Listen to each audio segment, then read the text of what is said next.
Lectura del Santo Evangelio de nuestro Señor Jesucristo, según San Lucas. Gloria a ti, Señor.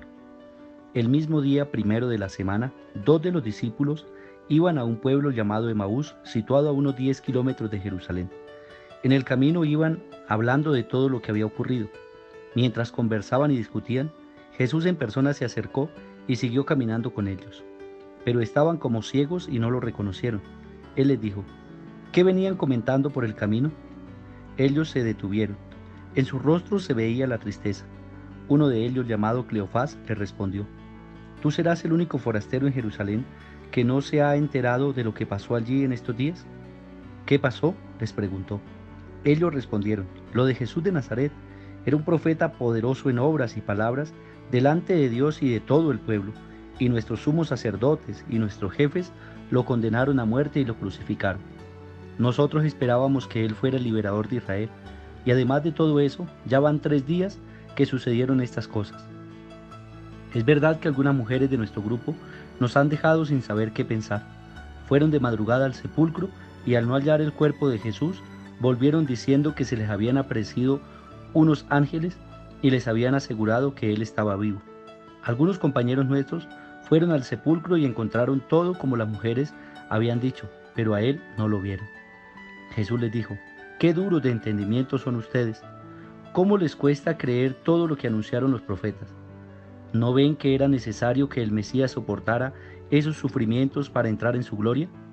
Y comenzando por Moisés y continuando con todos los profetas, les explicó todo lo que en las Escrituras se refería a él.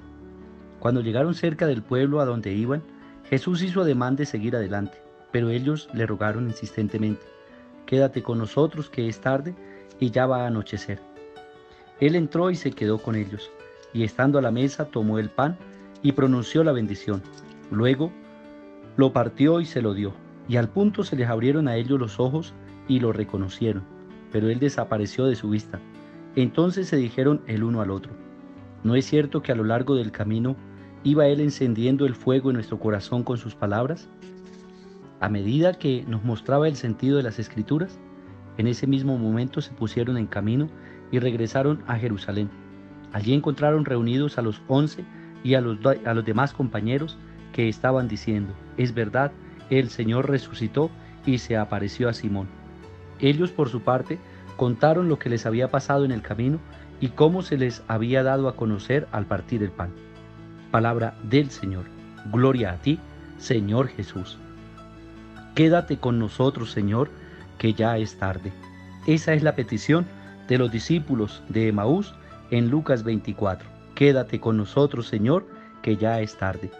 La narración de Jesús a los discípulos de Emaús trata de ser una respuesta a estas preguntas angustiantes. Lucas quiere enseñar a las comunidades cómo interpretar la Escritura para poder redescubrir la presencia de Jesús en la vida. Y aquí lo podemos ver en 4 pasos. Primer paso: partir de la realidad. Jesús encuentra a 2 amigos en una situación de miedo y de falta de fe. Las fuerzas de la muerte, la cruz, habían matado en ellos la esperanza.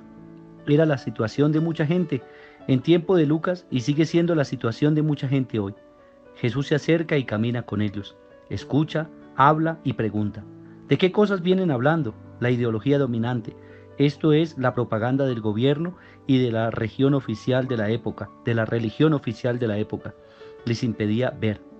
Segundo paso: usar la Biblia para iluminar la vida. Jesús usa la Biblia y la historia del pueblo de Dios para iluminar el programa que hacía sufrir a los 2 amigos y para aclarar la situación que ellos estaban viviendo. La usa asimismo para situarlos dentro del proyecto de Dios que venía de Moisés y de los profetas. Y así les muestra que la historia no se había escapado de la mano de Dios. Jesús usa la Biblia no como un doctor que ya sabe todo, sino como un compañero que va a ayudar a los amigos para que recuerden lo que habían olvidado. Jesús no provoca un complejo de ignorancia en los discípulos, pero procura despertar en ellos la memoria. Tercer paso: compartir en la comunidad. En el momento en que los 2 reconocen a Jesús, ellos renacen y Jesús desaparece. Jesús no se adueña de la caminada de los amigos, no es paternalista. Resucitados los discípulos son capaces de caminar con sus propios pies. El tercer paso es este: saber crear un ambiente de fe y de fraternidad, de celebración y de compartir, donde puede actuar el Espíritu Santo. Es Él que nos hace descubrir y experimentar la palabra de Dios en la vida.